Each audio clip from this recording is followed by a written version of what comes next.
this is what we trade for. You know? Like, this is what all those Saturdays are for. This is what when I sit there and it's like, yeah, I'm betting 12, 14, 15, 16 games on a Saturday and we've got 4 screens going and bullets are flying everywhere and you got to have your head on a swivel. It's like, yeah, it's for these moments right here.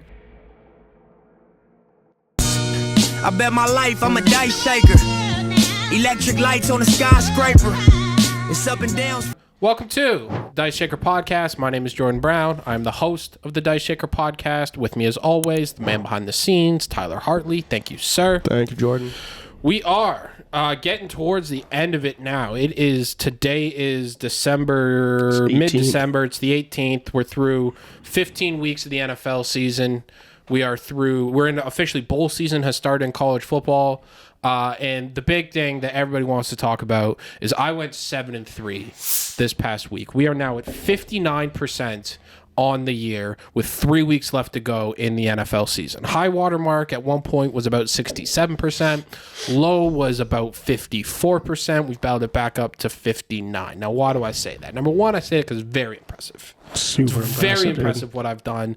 Anybody who says it's not is a clear hater. And that's not, again, we've said this many times, it's just what the numbers say. All right, just statistically speaking, I'm able to give out 60% winners betting double-digit games every week. Only people who are doing that sort of things are the people who do this professionally. So that's just number one. Number two, I bring it up because we got something to play for here in the last 3 weeks. We're at 59%, which means 60% in the NFL is attainable. That is banner worthy. That is the equivalent of winning a championship in this gambling sport here. It's just very difficult to do when nobody's doing it and it's within sight. So that's kind of what we're focused on here the next 3 weeks is, can we hit 60%? I feel like, again, 7-3 last week, just really easy. I didn't feel like I had anything wrong. I feel like, what is all these people? What is this? What are we pulling up here? I'm just pulling up just some of the haters from the back. A lot of the haters. Just for what some of the original, like these guys going off being like, hey, listen, like this is like this guy's a fake. That is true. Who is that guy? Who's Papa Randy? Papa Randy, you can suck a fat dick, dude. Papa right? Randy sucks. This no guy's question a about fake, it. all right, man. Listen, I understand why. If somebody said to me before the season that, like, hey, there's this guy and he bets over 10 games a week every week, and he's 59% after 15 weeks, I would say that's probably not true. But here we are. There's been winners abound. So, yeah. Listen, these guys will be pulled up on the screen. I want them to be held accountable, though, for what they've said, what they've talked about. Because a lot of guys say, like, you couldn't have sustained, and it's like, well, we have. Here we are. Yeah. Listen, that video was posted. The initial one where I was at 64% through 5 weeks. That was 10 weeks ago. That was 2.5 months ago. We are still hovering at that 60%. Feels like ages ago. Feels like a long time ago. Feels like a long time ago. And again, it's one of those things where it not even for me personally. Like, again, when I hang it all up at the end of the day, when I'm done with this thing, and we're doing the Hall of Fame announcement, are they going to talk about how I went 60% in 2024? Yeah, maybe, but that's not what we're talking about right now. That's not what I'm doing it for. It's not my I just need the accomplishment to be acknowledged about how hard something like that is to do, and we just need to acknowledge it. We just need to acknowledge that 60% through an entire year of NFL is just very difficult. And listen, we're here. We're here to continue to do this for you people. We do it for free. We give out picks for free all the time. Follow on the socials. You literally can't afford not to, and it's evidenced in the numbers. So that's number one.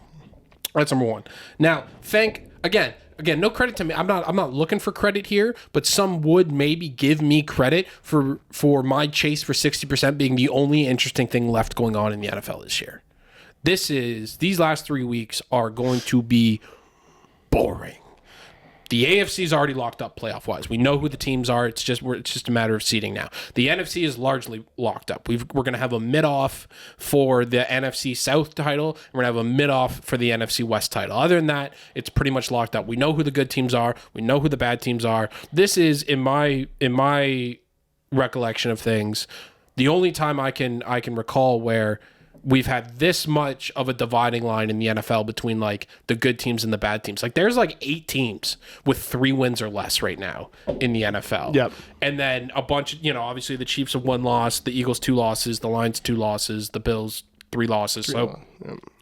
just this huge stratification of the good teams versus the bad teams. Normally we don't have that. The NFL is set up in a way where everybody's going to kind of be in the middle, and then we get these last few weeks is like, oh, all these games have playoff implications. Isn't this so fun? We don't have that this year. So the end of the NFL season is going to be, the playoffs are going to be sweet. These next 3 weeks basically don't matter. That's just the reality of the situation, and it really is going to be a flex too of the NFL's power, where they're going to put a bunch of dog shit games on for the next 3 weeks and they're like, yeah, you're still going to watch it though.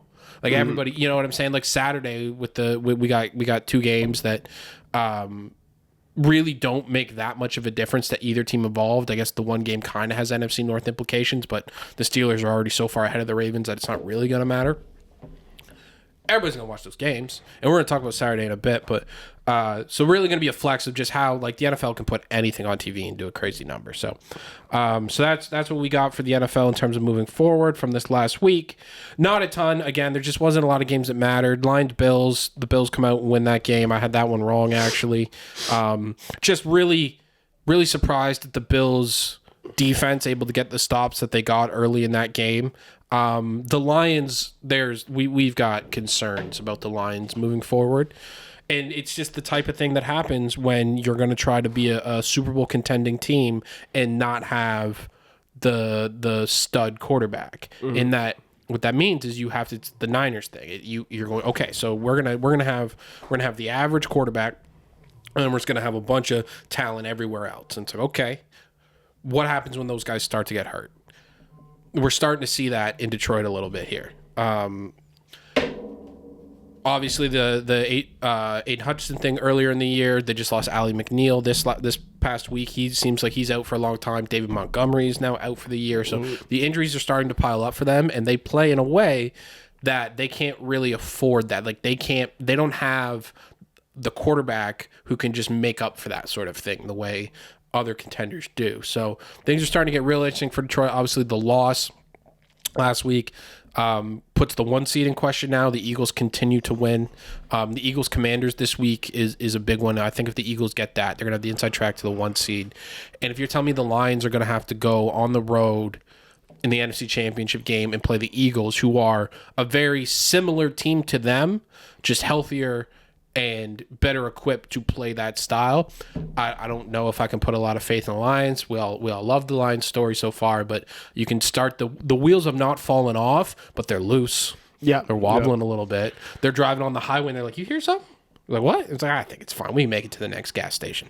They might not be able to make it to the next gas station. So just something to keep an eye on there, that those injuries are really starting to pile up, and I don't think it's being talked about the way it should be, because for a team like that, it's going to impact them. Okay. Last 2 things from the NFL before we do a whole bunch of college. There were two quarterbacks that got benched after Sunday, and they both impact my life directly. So the first one, we'll just get out of the way. Will Levis got benched again. I think he's done forever. We've been up and down with the Will Levis thing. Famously, I was the biggest Will Levis supporter. I announced on this podcast that I was out on him, then said, he showed me a couple of things for a couple of weeks. I'm not all the way back in, but I'm not all the way out. He then completely shit the bed against the Bengals. Leads the league in pick sixes. Should have thrown another one, but the guy fumbled it out the back of the end zone. Just no way to live, no way to survive. He gets benched. They're going with Mason Rudolph, and it looks like Will Levis is going to be out of my life forever. Okay. Not really earth-shattering news. Oh, look, the Titans got a quarterback wrong. They're going to have to go get another one. Been here before. We'll be here again. That's fine. Why is that's interesting? Because at the same time that Will Levis got benched, Kirk Cousins also got benched. He got benched in Atlanta. Now, the Kirk Cousins thing. People know me. People listen to this podcast, and as you guys continue to learn, me and Kirk go back a long ways. I've been through the wars, mostly against, with Kirk a few times since about 2014. So going on a clean decade now of Kirk. And it's always been this love-hate relationship, because I truly do hate the way he plays football. He is just I've called him a play-action merchant. I've called him a completion percentage merchant, where he will take... He plays football basically like a computer would play football, where it's like statistically, what is like the best thing for me to do right now on 3rd and 8? Oh, well, statistically, the easiest completion is this check down here in the flats. Oh, look, he got tackled short of the sticks. We're punting, but hey, that I made like statistically like the efficiency, that was the right play. And it's just like playing football without a soul. And eventually that just causes you to lose games in big moments because you need somebody who can make the play that isn't the smart play. You know what I'm saying? Now, so that's why I don't like Kirk Cousins. Why I do like Kirk Cousins is because Kirk is a Hall of Fame bag getter. Nobody has used their leverage better over the course of their career to make more money that they didn't deserve than Kirk Cousins. He did it with Washington early on. He played on the franchise tag one time, so got paid like a top 5 QB. Played great. They said, we don't believe you. Do it again. Played on the franchise tag again the next year. So when you get franchise tagged, what that means is it's a 1-year contract at the average of the top 5 salaries at your position. So 2 straight years, Washington said, we're not giving you a long-term contract. We're going to franchise tag you. We'll pay you, but only for this year because we think you're going to fuck it up. Twice he didn't fuck it up. Played great. Gets to the open market as a starting quarterback, which almost never happens. Bang, fully guaranteed deal from the Vikings. All right, Kirk. Whole time he's there, he does the Kirk thing of like, it's good, it's not great, it's good, it's not great, fully guaranteed deal. They can't get rid of him. Eventually, tears his Achilles. That happened last year, and they go, all right, Kirk, it's been wonderful. Thanks for your service here. Thanks for every single dollar you milked out of us. You can go on your way now. We're going to draft J.J. McCarthy and sign Sam Darnold. He goes, okay, great. And tore his Achilles, 35 years old, one of the least athletic quarterbacks in the league, coming off a torn Achilles. What is that man able to do? He's able to go down to Atlanta in 150 days after snapping his Achilles in half as a 35-year-old, convinces them to give him $150 million guaranteed. And it appears now we're in hindsight, we've seen it. Like, he knew at the time that he was damaged goods and was never going to be the same guy again, and still convinced him to give him $150 million guaranteed. Fast forward to where we are now. So the season's gone underwhelming for the Falcons. They're 7-7. They have a chance at the division because the division sucks still, but really not what anybody wanted out of that team this year, with given all the sort of skill position talent around him. And it's very clear he cannot move. Mm-hmm. There was a stat that came out this week that the Atlanta Falcons have attempted 3 passes outside of the pocket this year. So he just literally cannot move anywhere. And today's NFL, that is just very, very hard to do. To live in a world where you are just going to never leave the pocket. No boots, can't create anything. It just really limits what you can do. And it's very clear that he just can't move anymore. So they go and decide this week that they're going to bench him. They're going to go with Michael Penix Jr., who they drafted in the first round out of Washington. Okay. So now where does that leave Kirk and his money? Well, Kirk still got a fully guaranteed deal. So now the Falcons kind of have 2 options. They can cut him at the end of this year, at which point they will pay him out the rest of his deal, which is about $65 million. All of that money will count against their cap for next year. Really hamstrings them. The other option is they can trade Kirk, at which point the cap hit basically becomes half. The other team pays the salary for next year. They only owe him like 30.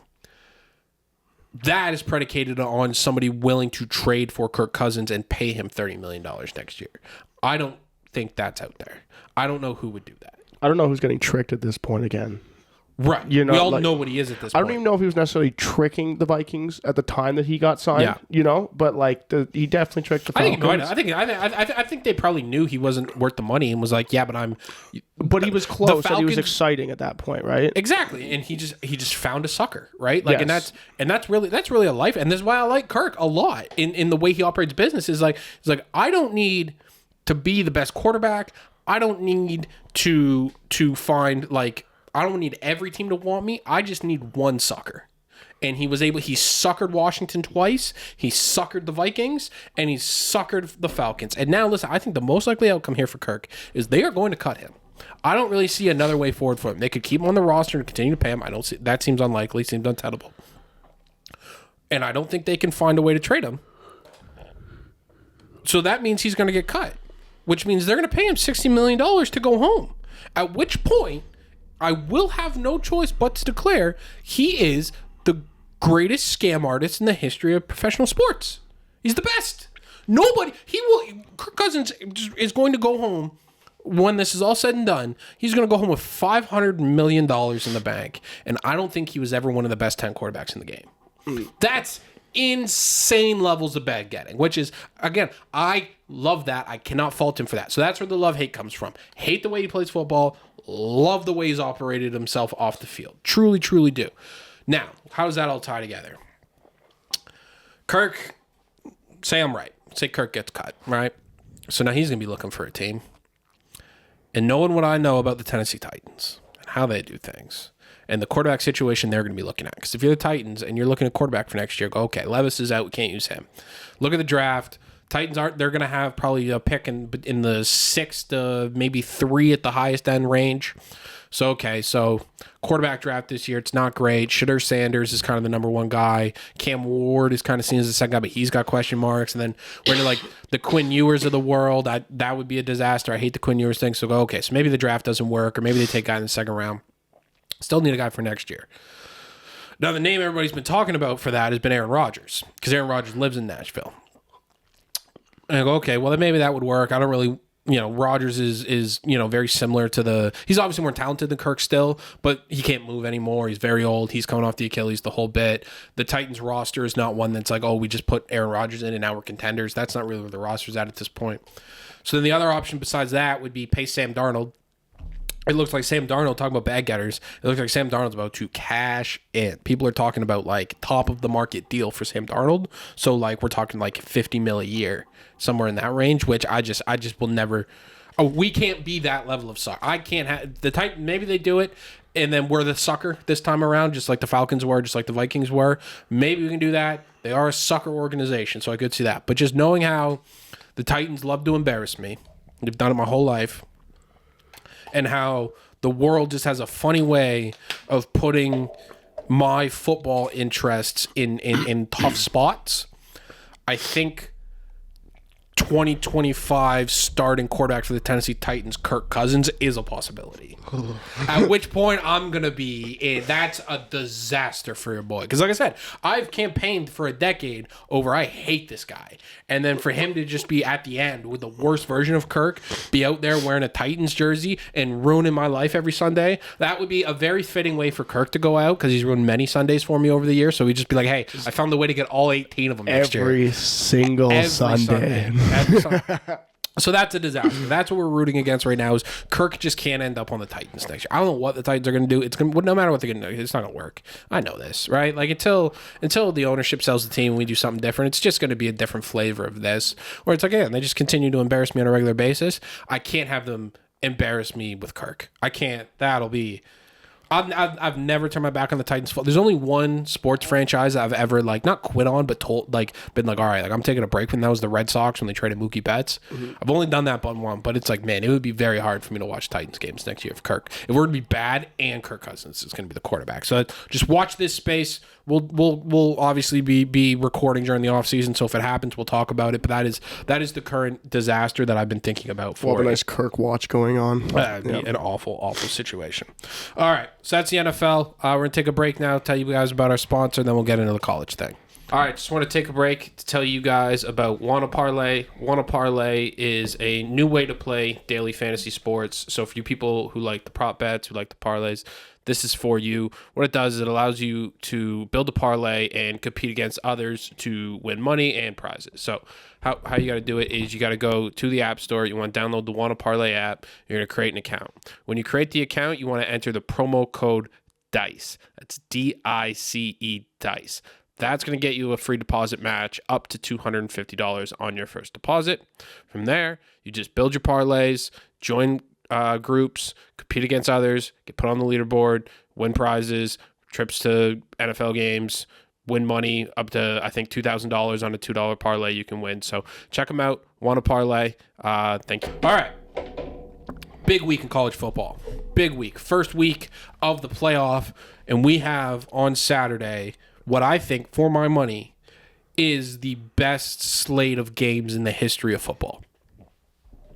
So Saturday, because we are going to have, and this is a thing we've talked about before, and it'll be interesting to see how it shakes out in the long term.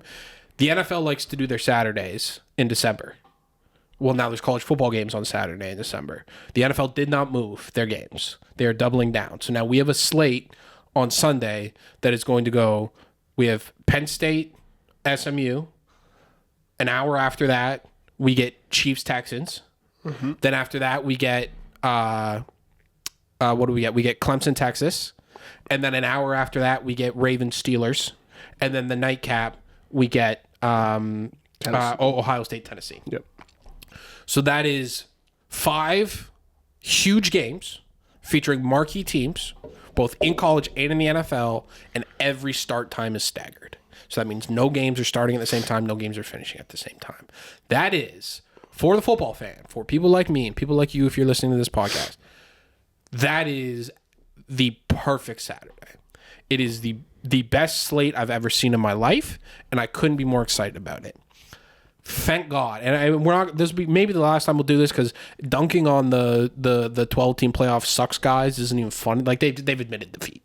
Like it's just over now, And so thank God we have the 12-team playoff. If we didn't have the 12-team playoff, we would have 3 weeks of garbage NFL games coming up, and we wouldn't have a meaningful college game until New Year's. Now we got a whole Saturday of an amazing slate that we would not have gotten otherwise. So thank God for the 12-team playoff. So we're going to get into the Saturday, and I'm going to tell you, we're going to talk about each and every game. I'm going to give you a pick for each and every game. We're getting to that in a minute. A couple of housekeeping things that we need to do first. Number 1, Belichick. So last week, we talked about Belichick at North Carolina and what that means and what I think is going to happen. There's been some new information come to light that has changed how I feel about this situation. I am now all in on Bill Belichick as head coach of North Carolina. I think 2 things. 1, I think it's going to work. And 2, I am now rooting for it to work. And I tell you why I'm rooting for it to work. Because it has come out after we recorded last week. There's a guy, Tom Curran, who is a beat reporter for the Patriots, longtime beat reporter for the Patriots, a guy that Bill Belichick actually personally, they have like beef. They like don't like each other. And so he reported that it is widely known within the NFL, or expected or suspected, or however you want to say it, that the reason, because when this happened, everybody was like, why is he doing this? Like, where is this coming from? Like, why is he going to college? Why is he going to UNC? It has come out that what the catalyst for this, what started Belichick seeing like, I'm going to go to college, is basically it's a giant fuck you to the entire NFL. And basically how Belichick sees it is, so Belichick, obviously, legendary coach, 6 Super Bowls, dominant run, the most successful coach of all time. Brady leaves in 2019. He wins a Super Bowl, and then things start to progressively just sort of decline in New England, right? And so when Belichick, it's the disrespect starts. I think Belichick felt disrespected in New England about being kind of asked to leave at the end of it there. When he was like, okay, well, like, who are you? Like, there's nobody better than, you're going to replace me with somebody who's not as good as me. You know what I'm saying? Just as a coach. So he felt that was disrespectful. And then he felt, I guess, disrespected that he had to then just go act like any other coach looking for a job and like go hat in hand and to the Falcons and sit there in an interview. And well, Raheem Morris is in the lobby waiting for his interview and be like, wait a minute, you guys think, why are you not just giving me this job? Like, do you guys not watch the Super Bowl? Like, do you guys not see what I've done? Like, I'm the best at this. And he's dedicated his life to one thing. It's coaching football. So it's like, for somebody to say like, oh, like you've lost it or you're not as good anymore, I could see where that would irk him. And so he ends up not getting the Falcons. So basically, everybody in the NFL said, hey, we don't believe in you. And hey, I don't know, maybe next year Jerry Jones is crazy enough to give you the job. Or, I don't know, maybe you could go beg for the Jets job or something like that. And so he basically took that as, everybody thinks I'm done. Nobody cares about what I did anymore. I'm not going to beg for these jobs. And also, and that was the other thing too, I guess, is he obviously wanted full control of these teams that he would sign for, right? And I guess that was a big sticking point. Was people like, we just want you to be the coach. You're going to have a general manager that's going to build out the roster. And his basic thing was like, I should have no boss ever. He's never done it that way either, right? No, in New England, he had full control. And so he goes, okay, fine. You guys think I can't do it? You guys think I'm done? You guys think I'm washed up? Watch this. I'm going to go to North Carolina. I'm going to run everything down there, and I'm going to show you guys how easy it is for me to win wherever I feel like winning. And so that seems to be what he's motivated by, and that just spiritually aligns with me very well. I'm a guy, people know me, Tyler, you can attest to this, I'm very much motivated by spite. Very much. If I perceive somebody who has disrespected me, I will make them an enemy for life. and I will hold that grudge forever until I feel like I have got my retribution. I'll More so, disrespect. you seek out disrespect. You're like, yo, let me find an angle how you're disrespecting me. I think that's what Belichick is doing. Absolutely. I think he sat there and go, listen, okay, my options here are retire and just wait to die, or get up and fight again. All right, let me find a reason. Oh, this guy thinks I'm not the man anymore. Okay, Arthur Blank, owner of the Falcons, I gotta come interview? Fuck you. Yeah. What do I have to interview for? You don't want a damn thing. You'd be lucky if I show up. Yeah. There's 6 rings. Remember when you guys were up 28-3 in the Super Bowl and then you lost? Who'd you lose to, motherfucker? Yeah, exactly. Yeah. Right. So that's his whole thing, and I respect it and I appreciate it. And the reservations I had about Belichick in North Carolina was it seemed like on its face, I'm like, why is he doing this? Is he really going to put the time and effort needed in to do this? This seems like he's just trying to get his kid a job. And now knowing this, goes, nope. He is motivated. I think he really, really wants to win. He's going to hand the job off to his kid for sure. And the way it seems that it's structured is he's not really going to be doing any of the high-end recruiting. It's like that's what his kid and his staff seems to be doing. And he's just there to really implement like culture and manage the day-to-day. And like I think he wants to win as well as like get these kids to the pros. And so I'm in. I think North Carolina has motivated Bill Belichick as their coach. And like I said, I appreciate that he's doing it out of spite. I appreciate that this man, this cold, desperate old man, cares about nothing but winning football games and being a great football coach, and that until he's dead, that's basically what he's going to do. And then also just one small underrated factor that not enough people have talked about. Have you seen Bill Belichick's girlfriend? Yes. Do you know the situation there? No, I just know she's, there for money, most likely. Yo, maybe. She's hot. Yeah. And like 26. No, I know. And I've seen he's it. 72. They made a lot of jokes about him in the roast, actually, Right. about Belichick. Right. Yeah. I love it. As a coach, course. What do you mean? If we're talking about a coach who can inspire young men to come play hard. Yeah, exactly. Yeah. When he shows up with the rocking girlfriend and is like, hey, this is how we're doing it, all of those guys are going to be like, this guy's the man. This Absolutely. guy's 100% the man. Yeah. So, listen, when Saban left college football and when Harbaugh left college football, we lost like two of the great coaching personalities, and now we have that back. And we also now have the coaching personality of, like, every college coach now is like kind of like half a CEO, where they're all like, I have a family and I love God and like I'm here to, inspire young men and we're building an organization. It's like, no, Belichick is like, no, I don't have no family. I don't go to church. I hang out with my hot ass girlfriend and then we win games. That's what we do here. Yeah. And it's like, and I'm just bought in on that. So official take. Moving forward until we get new information, until we see how it goes. But starting today, December 2024, I think the Belichick thing in North Carolina is going to work, and I'm rooting for it hard. Yeah. I'm in Belichick's corner. So excited for that. Really happy to get that news that he's being motivated by spite. All right. What else we got? Okay. Transfer portal. Quick note on this. Quick. So transfer portal's open. Been open now for a couple of weeks, and it is absolute chaos. There are guys who are on playoff teams who have entered the portal because the way, like, the backup quarterback for Penn State just entered the portal a couple days ago and is not. So some guys have entered the portal, but they're like, I'm staying with my current team until the end of the playoff run kind of thing. But the quarterbacks are like, hey, like, there's only so many spots. I gotta go. So anyway, so they end up losing their guy. Georgia lost a bunch of guys. Ohio State's lost a bunch of guys. It's pure chaos. No question about it, it's chaos, and people are complaining. Specifically, the coaches are complaining because it's very. And again, they're in a very, if you're James Franklin, where it's like, listen, James Franklin probably shouldn't be complaining about nothing right now because like you got into the playoff that you shouldn't have got into, and you got handed a great brand. Now you're gonna win. You're not gonna ever beat a team that's better than you, and you're probably gonna get another $100 million. So James Franklin should shut the fuck up. But he was complaining about the portal, and listen, it'll need to be fixed. We're just in this weird stage now of. We're all kind of in this like Mexican standoff where like all the power people with power are all staring at each other waiting for somebody to make a move. So like, where's the move going to happen? Is it going to be ESPN and the other TV networks being like, hey, all these transfers and this chaos leading up to the playoff is bad for business? Is it going to be the coaches putting pressure on the schools being like, hey, this is crazy, this is untenable, we can't do this like this anymore, you guys are making my job impossible?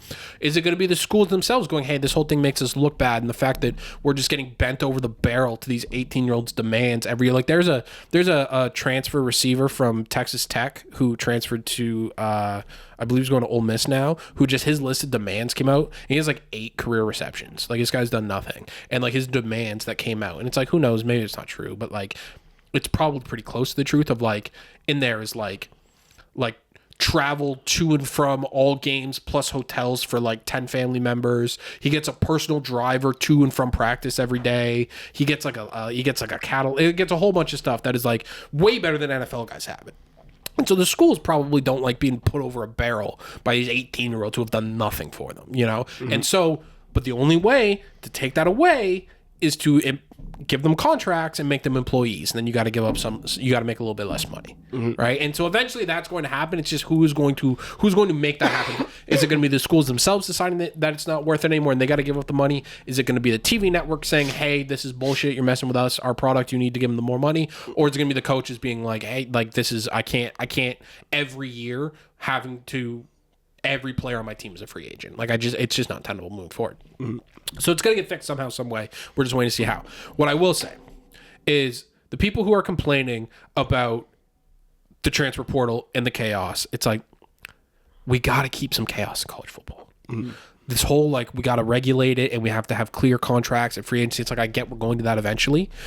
What makes this sport unique and why I love it and why the people who love it is it's crazy. It's out of control. It's always been that way. And then before, listen, this shit was always happening, by the way. Like, people were like, oh, everybody's a free agent every year. It's just we were doing the money under the table, and not everybody wanted to play that game, right? Now everybody can play the game, which means there's just more opportunities out there for these players, which means there's more transfer. All this stuff. Like, there's like hundreds of players in the transfer portal right now, like hundreds. Also, listen, not to make excuses, and we would never do that on this podcast, but like it does make it difficult to bet on the. This is why, like, if I went 45% this year, some could say it's like, yeah, well, all the rosters change every single year. It's a little hard to get a read. Yeah. All right. So again, don't make any excuses. We don't do that here, but like I would say like 45%, like it's probably not my fault. We need to keep some of the chaos in college football. So how we do that, I'm not exactly sure, because it's just going to keep getting more regulated and more oriented towards being like the NFL. But it's just a public service announcement to anybody out there that loves this game is we can't get rid of all the chaos. We need some chaos, and that's why we need spiteful Bill Belichick, and we need crazy coaches, and we need I've said we need to keep the anger, the hatred, and the chaos in college football. Make college football hateful again is really where we need to be on this. So it's just, as we're working through solutions, and it would be so much better if these guys couldn't transfer and stuff. It's like, let's just make sure we have some chaos. We need some chaos. And again, and if there was maybe a way that we could introduce like payments under the table, I don't know how we do that now because of like everything's legal, but if there was a way, it's like, I'd really like, there were whole guys who made careers off dropping off duffel bags full of cash. Mm-hmm. And it's like, well, nobody cares what's happening to those guys these days. You know, it's like when weed got legal. It's like, well, what about the guy? Yeah. What about the guy who was selling it on the corner? What's he do now? You know, nobody cares about him. He can go die, I guess. And it's like, yeah, what about the grad assistant whose whole job was like, hey, like, drop off this duffel bag full of cash on this kid's front porch and make sure nobody sees you. What's that guy do these days? Nothing. So again, I'm just trying to look out for everybody here. We need to keep the chaos of college football. We need to keep the spirit of the game alive moving forward. It's going to be difficult to do. So I'm just going to stand on this soapbox all the time being like, I'm going to be the advocate for keeping the chaos and the crazy in college football, because we're going to lose it more and more every year, and it's just going to diminish what the sport is. So we just need to keep that. Now, all right, let's talk some games. It's all the off-field stuff. Let's talk games. First week of playoff, historic week, some historic games coming up. Starts Friday night. Notre Dame, Indiana. First time Notre Dame has played at home on a Friday since like the 30s or something, since like pre-World War II. They just don't do it. So historic for that sense. I think this game is going to be the best atmosphere out of any of the games. So one of the things that's come out this week is the playoff tickets. These first round games, the tickets, it's not as in demand to go to these games as people thought it was going to be, specifically in Ohio, at the Ohio State game, and at Penn State for their SMU game. And it would be, there's some logistical reasons about that. Like if you're Ohio State, you're like, yeah, okay, well, I don't give a damn if we win this game. I care if we win the national championship. And so there's going to be like 3 more games for me to go to. I don't need to go to this one where we're against Tennessee. Also, like they may just be revolting against their head coach. And same with Penn State, where they're like, yeah, okay, we expect to win this game. I don't need to go sit out in the freezing cold to watch us play SMU. So it could have been a little bit of like, we talked about that last week about how ESPN protected the long-term viability of their conference championship games versus getting good first-round games. Like if it was Penn State, Alabama, I bet those tickets are moving a little better than Penn State, SMU. So it could be that. Where tickets are like the highest price ticket right now, like I think the get-in price to Notre Dame on Friday is like $400. Mm-hmm. And that's just that's like the worst seat in the house.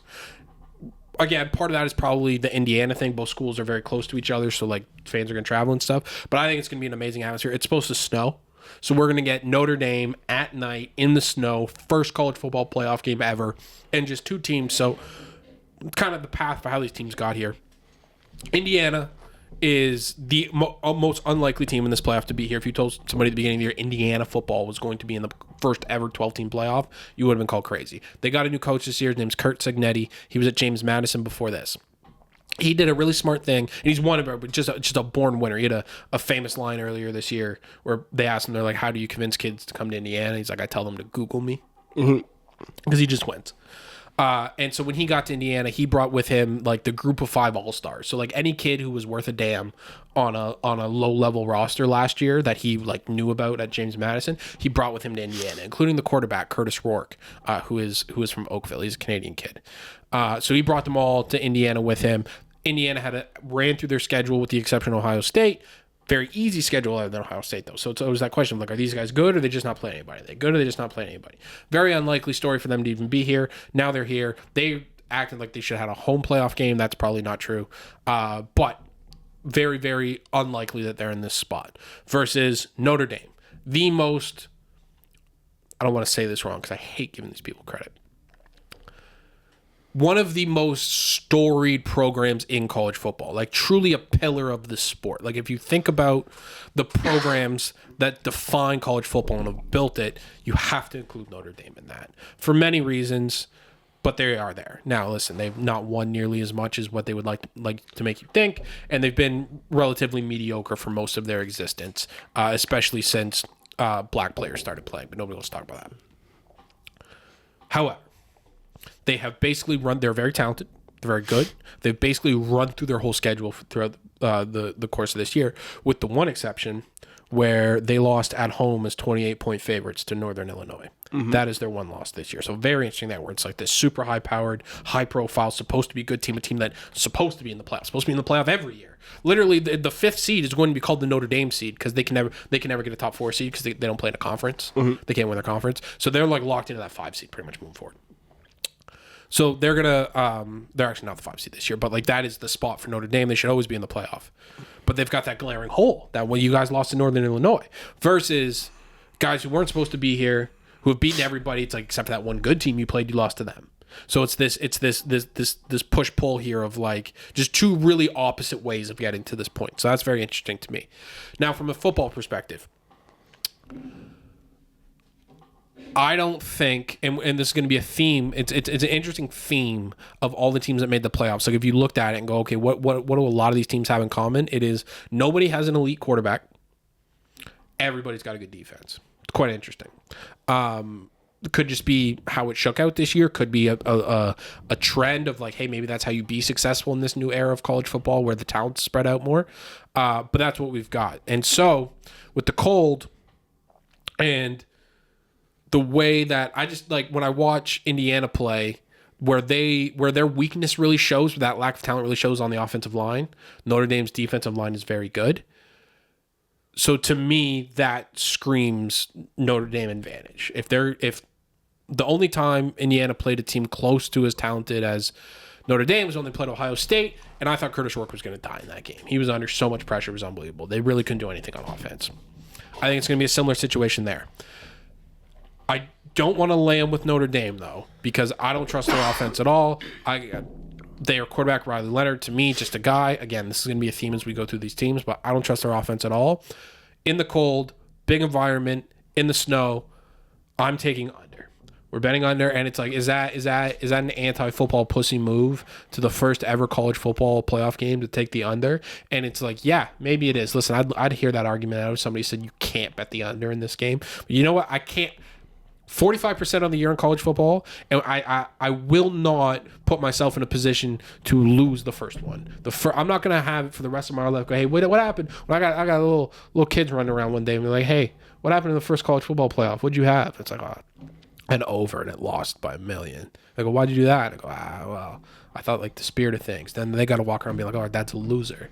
Can't have that. Dad believes in fairy tales. Can't have that. Can't have dad's a loser. Yeah. Has to be dad was there for history and dad had a winner. So that's why we're on the under. And listen, dad did the tough thing. Right. He did the honorable thing. Right.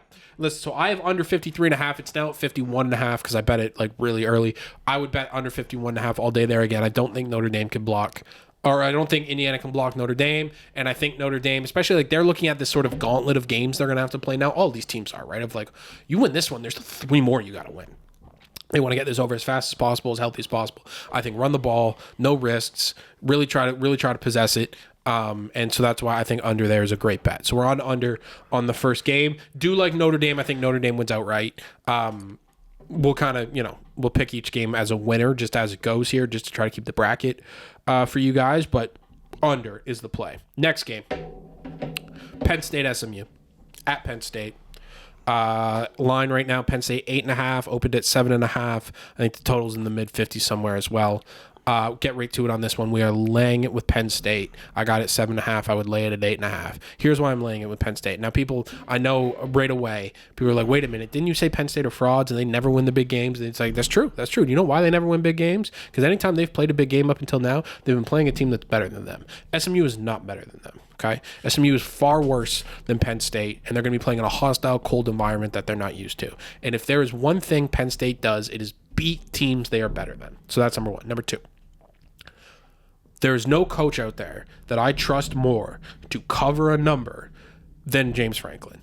He is the very first TikTok clip I ever had that did any kind of numbers was Penn State, West Virginia at the beginning of last year, where I believe Penn State was I forget what the number was, but basically what happened was they recovered an onside kick and the other team had no timeouts. They could have just knelt it down, win the game. Instead, they move quickly down the field, score, then go for 2 and get it, all for nothing, all just to cover.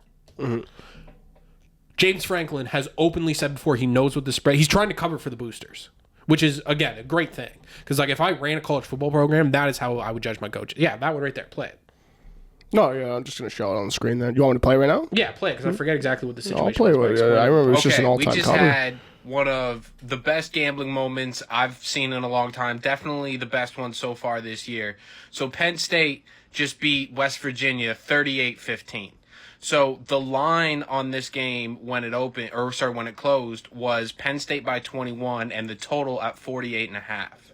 So with like a minute left, Penn State was up 31-15, which means they wouldn't have covered and the over wouldn't have hit. They had the ball inside West Virginia's 20 and West Virginia was out of timeouts. Instead of kneeling the game out like they could have and just winning the game, they continued to go for it on 4th down and convert it, and then score a touchdown with 6 seconds left to make sure that they covered the spread and covered the over. That's okay. There we go. Cut it there. So that's the type of guy we're dealing with. So up multiple scores inside the 20, can just kneel it. Instead, he goes, no, we need to hurry up and score here because we got to cover this number. There is no way in the world. And James Franklin, he's smart. He knows. He goes, I'm going to beat the dog shit out of SMU. We're going to cover that number by 1 million. I'm going to cash a new contract, and then we're going to play Oregon or somebody, and we'll lose, and that'll be over. But when he gets the opportunity to beat a bad team and cover, he's going to. So there's nothing I trust more in this situation than him actively trying to cover that 7.5, that 8.5, whatever it is. So love that bet. My favorite bet of the weekend, I think, is Penn State laying the numbers there. From a football perspective, they're just the way more talented team. We know this, right? It's very similar to Notre Dame, Indiana. Of like SMU was a surprise team out of the ACC this year. Didn't really beat anybody good. Lost to Clemson on a last-second field goal. We don't even know if Clemson's good. Again, dealing with the cold. SMU's a high tempo, want to throw the ball all over the place team. Good luck doing that in Pennsylvania in December. Like it's just not going to work in my mind very well. I think the Penn State defense is very good. They're going to be able to create turnovers. And again, Franklin will keep his foot on the gas to cover that number. So that's Penn State minus 7.5. Love that one. Next one, Clemson, Texas. At Texas. Texas is, I think it's bounced between like 11.5 and 13.5, but definitely double-digit favorites in this game. Totals in the low 50s. I think maybe the best game that we're going to get between this one and the next one, I think for the best game that we're going to get this weekend. So Texas's path here. Texas was obviously, like Notre Dame, a very historical program. We're down for a lot of years. Built it up in the last couple of years. No program has benefited more from the NIL thing than Texas because they were so. It's not that they didn't have the money to do it before, like they did, and definitely were not above dropping bags off on front porches. They were just never organized enough to pull something like that off. They just have way too many rich guys who contribute to the school who all want to do it in a different sort of way. And so now what NIL has forced them to do is, in order to give out NIL, you have to do it through a thing called, you can't just do it as an individual. You have to have this thing called the collective. And so there has to be some, it basically forced them to have like organization and structure, and they've been building insane rosters since. First year of the SEC, they lost the SEC championship game to Georgia, and they still end up with the 5 seed home playoff game. Flip side, Clemson obviously had their dominant run in the middle of last decade with the Trevor Lawrence, Deshaun Watson thing, multiple national championships. That's great. They are the program that has resisted NIL the most. They do give out NIL, but up until literally 2 days ago, they had never taken a transfer. Their coach Dabo was just like, no, we don't believe in that. We don't do that here. You commit to us out of high school, or you don't come here. Like that's kind of the situation. Very old school way of doing it. And there was, they haven't been a national contender in the last several years, and people have said that obviously like that's the game's passed Dabo by. Blah blah blah blah blah.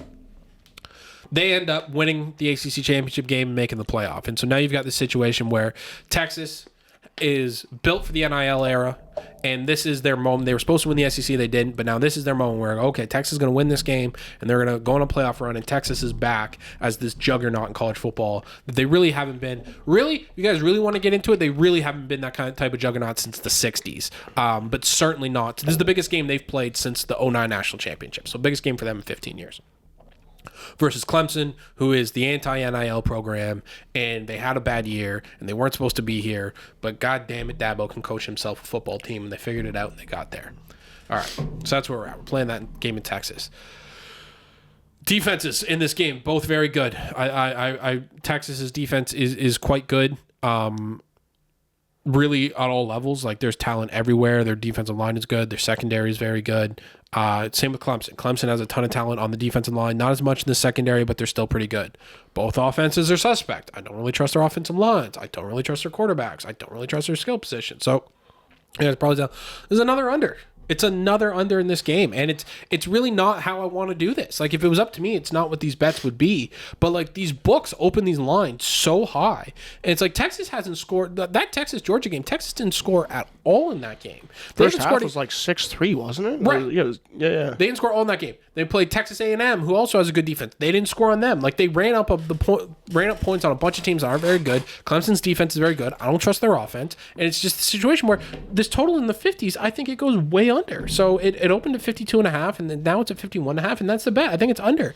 If a lot of people are on Clemson plus the points, which listen, I could hear that, and I would, because I hate Texas with a passion. So I would love nothing more than for Clemson to win this game, or at least keep it close.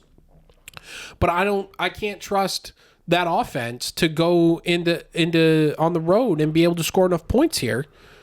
And so to take the 11.5, I thought about it. Can't do it. Certainly not laying an 11.5 with Texas. That's not going to happen. They haven't covered that against a good team. And then the over, it's just too high. It's just too high for me to hit the over to a game where I think, again, yeah, like I would not be surprised if this is like 17-10 at the end of the day. So it's like it's a heavy under. I don't want it to be an under. I wish it wasn't. It's going to be a good game. I'm going to enjoy watching it, but under's the bet. This is what it is. I wish I had something different to tell you guys, but again, we're just trying to 3-0 in conference championship week 2. So I am kind of reading college football well right now. So it's like can't afford to mess that record up right now. No, absolutely. Under's the bet. I would love if Clemson won. I will be cheering for Clemson. I would love if Clemson won. Under's the bet. Last one. Ohio State, Tennessee, the night game. At Ohio State. How did Ohio State get here? Well, Ohio State was meant to be in the playoff. Weren't meant to be in this game, though. $20 million roster. Supposed to be the year that they get over the hump. Michigan's down. Harbaugh's gone. The bad man's gone. Can't hurt us anymore. Here we go, Ohio State.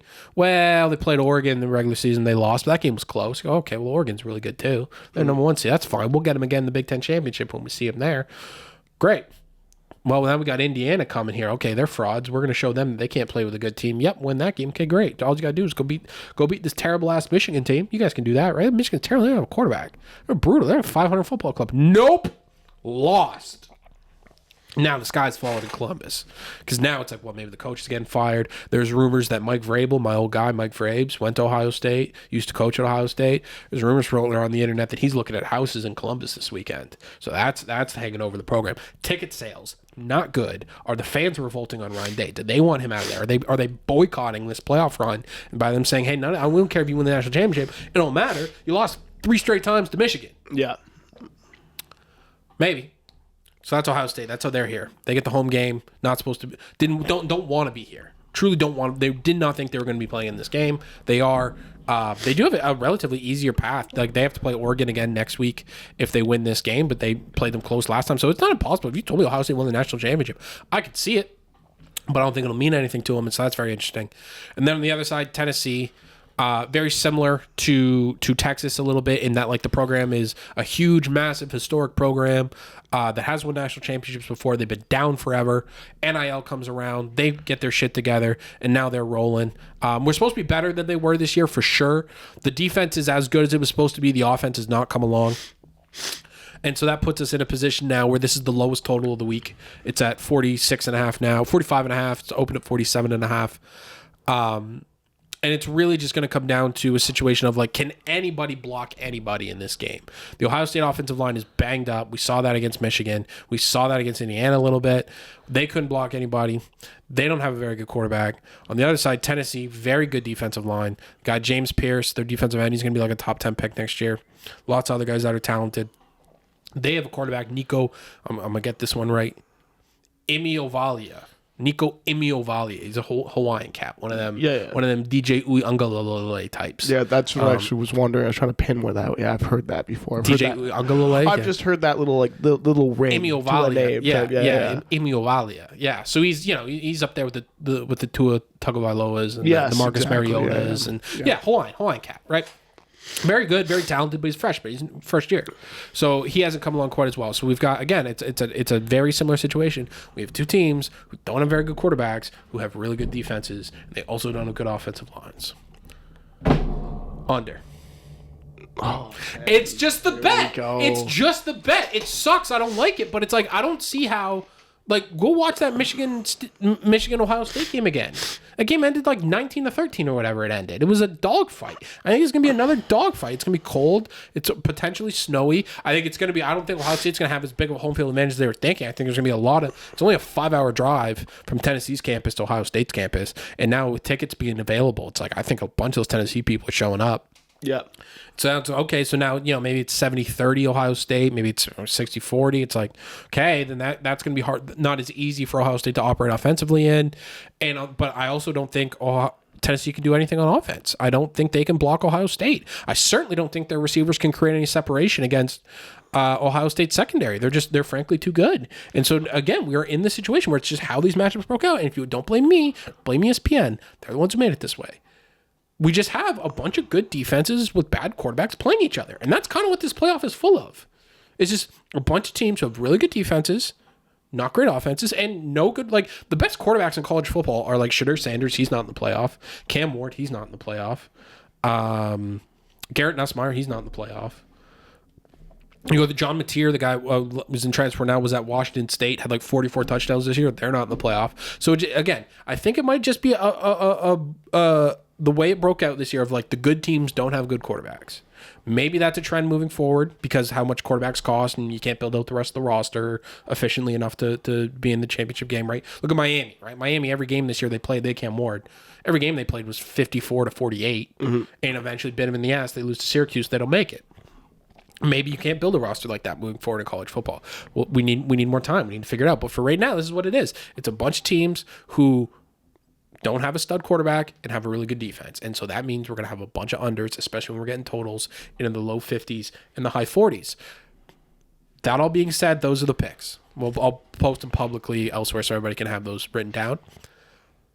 Do not let that discourage you guys from enjoying these games. These are, if you like football and you like college football and you like what the game meaning more than just the scoreboard, everything I just described to you, I tried to give you guys the motivations for every team in these games and what they stand to gain or lose based on a loss. That is the type of thing that makes college football different. These games are going to be close, I think, for the majority. Maybe Clemson, Texas gets out of hand.